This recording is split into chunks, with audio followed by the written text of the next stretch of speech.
ನಮ್ಮ ಕ್ಷೇತ್ರದಲ್ಲಿ ಪಥಸಂಚಲನಕ್ಕೆ ಆರ್ಎಸ್ಎಸ್ ಪಣ ತೊಟ್ಟಿದೆ. ಪಥಸಂಚಲನ ಮಾಡಲು ಪ್ರತಿಷ್ಠೆಯಾಗಿ ತೆಗೆದುಕೊಂಡಿದ್ದಾರೆ. ಕಲಬುರಗಿಯಲ್ಲಿ ಸಚಿವ ಪ್ರಿಯಾಂಕ್ ಖರ್ಗೆ ಹೇಳಿಕೆ ನೀಡಿದ್ದಾರೆ.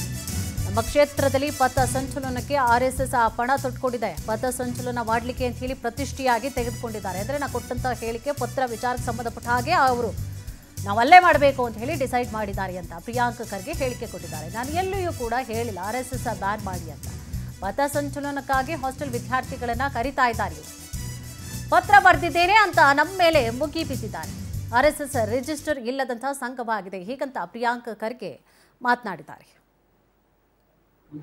ನಗರದಲ್ಲಿ ಇಲ್ಲಿ ನಮ್ಮ ಕಲಬುರಗಿನಲ್ಲಿ ಹಾಸ್ಟೆಲ್ ಹುಡುಗರಿಗೆ ಫೋನ್ ಮಾಡಿ ನೀವು ಇದಕ್ಕೆ ಪಥಸಂಚಲನಕ್ಕೆ ಬರಬೇಕು ಅಂತ ಹೇಳ್ತಾರೆ. ನಮ್ಮ ಹುಡುಗರು ಫೋನ್ ಮಾಡಿಬಿಟ್ಟು ಸರ್ ಹಿಂಗೆ ಕರೀತಾ ಇದ್ದಾರೆ, ನಾವು ಹೋಗಬೇಕು ಅಂತ ಇದ್ದೀವಿ, ನಮಗೆ ಗಾಡಿ ವ್ಯವಸ್ಥೆ ಮಾಡ್ಕೊಡಕ್ಕಾಗುತ್ತಾ ಅಂತ ಕೇಳ್ತಾರೆ.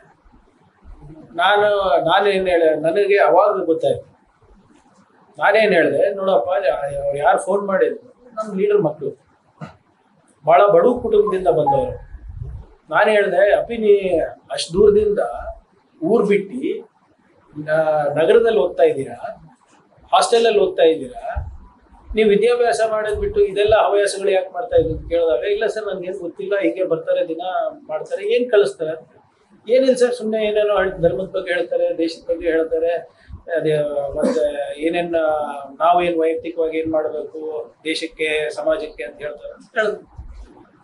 ಆಯ್ತಪ್ಪ, ಇದೆಲ್ಲ ಏನಿದೆ ಇದೆಲ್ಲ ಮಾಹಿತಿ ಕರೆಕ್ಟ್ ಇದೆ ಮತ್ತೆ ಎಲ್ಲಾರನ್ನೂ ಕೇಳ್ಕೊಂಡೆ. ನಾನು ನಮ್ಮ ಅಧಿಕಾರಿಗಳು ಕಳಿಸ್ಬಿಟ್ಟು ಕೇಳಿದೆ. ಅವಾಗ ನೋಡಿದ್ರೆ ಇವರೆಲ್ಲರೂ ಹೀಗೆ ಮಾಡ್ತಾ ಇದ್ದಾರೆ ಅಂತ ಗೊತ್ತಾಯ್ತು. ಅದಕ್ಕೆ ನಾನು ಪತ್ರ ಬರ್ದೆ.